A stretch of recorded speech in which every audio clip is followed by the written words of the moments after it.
Hello, good people. It's Rob Lee. I would like to dedicate this video to Heather D and to her baby, to my friend Joe and her daughter and her baby, and to Blake Luker. All three are bringing and have brought beautiful children into the world recently. We need more of them. May the Father bless all of you. The Almighty Father is the same today, tomorrow, and yesterday. He does not change. This is important to know. For the times that we are living in, this is incredibly important. In Malachi 3:6 it reads, "For I am the Lord, I change not. Therefore ye sons of Jacob are not consumed." The psalmist declared, and if we read Psalms 33:11, "The counsel of the Lord stands forever, the thoughts of his heart to all generations." So does the Son of the Almighty Father, does he ever change? Does Jesus Christ ever change? Hardly. Hardly. Jesus the Christ is the same today, yes, and forever. If we read Hebrews 13:8, we see that Jesus Christ is the same yesterday, today, and forever. The Almighty Father knows all, past, present, and future. The Almighty Father has set in motion a plan, and it will happen just as he has told us. Now, once you can truly come to grips with this, you will become closer to your Father. You will find peace and comfort from knowing that your Father is always in control. And I keep teaching this, and I keep trying to hammer it home because there's a reason. As we get into, as the tribulation gets worse, and all these bad things starts happening, you will find comfort and solace in knowing that your Father is in total control. Now, I can rant and rave against the evil of this world in every video, and there's nothing wrong with learning the truth, but it can't be all that you do. It just can't. I have gone out of my way to tell you that the Almighty Father has created everything for himself, even evil. The Almighty Father created good and bad alike. Isaiah 45:9, the Father says he creates evil. In the 16th chapter of Proverbs and the 9th chapter of Romans, the Father makes it clear that he created evil beings and evil people for his own purpose. The word Satan comes from the word shaitan, which means adversary. The name of the devil is not Satan. It's an adjective to describe him as your adversary. Just as Lucifer is not the name of the devil, it was an adjective to describe the king of Babylon. The name of the devil is told to us in the last book of the Bible, Revelation 9:11.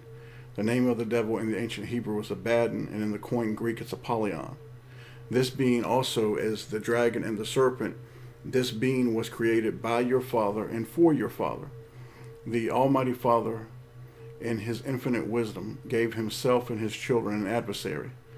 And once you come to grips with this and you really embrace it, this truth will set you free from the anxiety and the fear that comes from the evil of this world. Your Father makes no mistakes, people. Your Father is never in error. Your Father is not evolving. He doesn't get better. He's perfect. Your Father does not need to change. He is completely and totally perfect, and he is in total control. Your Father has never in all his creation said, "Oops, I made a mistake. I need to do it again." Your Father gives the evil of this world, your adversary, a certain amount of leash. And let's face it, folks, if he didn't give them a certain amount of leash, they wouldn't be much of an adversary, now would they? There is one particular group or family that roams this earth that hates you more than any other. And this family has finally been allowed by your Father to convince the rest of the world to join them in coming against you. However, do you not see the great plan in all this? Brethren, your Father has made it so that we cannot win without him.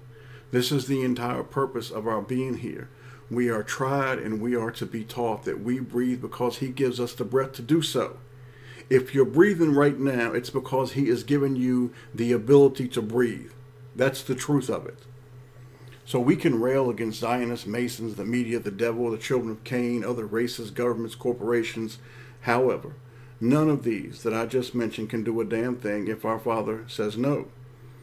I'm going to close with a verse from Revelation, and it's worth repeating. In the 21st chapter of the Gospel of St. John, in what is called the Revelation, Jesus Christ himself tells us who will not enter his holy city. He gives a list of the most evil behaviors and things that offend him. At the top of this list, my friends, is fearful, because we are not to be afraid of the evil of this world or what they can do to us. The same evil monsters that are coming against you now, brutally murdered and tortured your beautiful king. See 1 Thessalonians chapter 2, verses 14 through 16, and Revelation 2:9 and 3:9. Now, if those 5 verses do not show you how much Jesus Christ loves you to allow himself to be murdered for you and who your enemy is, then you cannot be helped. And if you really love them, you must be willing to not only talk the talk, you must be willing to walk the walk. Bless you all in the name of Jesus Christ.